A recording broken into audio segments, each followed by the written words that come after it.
For this type of problem, I decide to move my numbers over to the left side of the equation because if you take a look at it, I got negative 4x squared minus 8x minus 3 equals that ugliness on the right side. But there's only two small things on the right side, so it leaves me to only move a small number of things across. So in this case, I'm actually going to move the minus 3 to the other side. So essentially we're going to add 3 to both sides. Okay? And then for the minus 5x squared, we're going to add 5x squared to its matching term on the other side. So in this case, I've got plus 5x squared. Now, when we go to our next line, we've got negative 4 plus 5x squared. So what you're going to have ending up with is x squared. And then minus 8x has nothing, so we just leave it. And then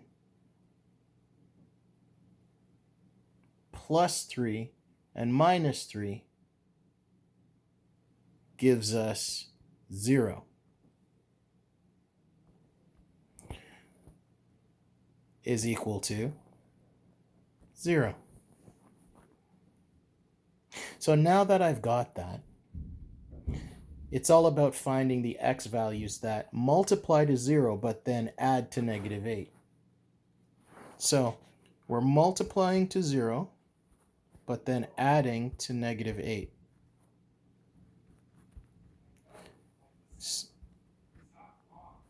So to get to negative 8, I got negative 8 and 0.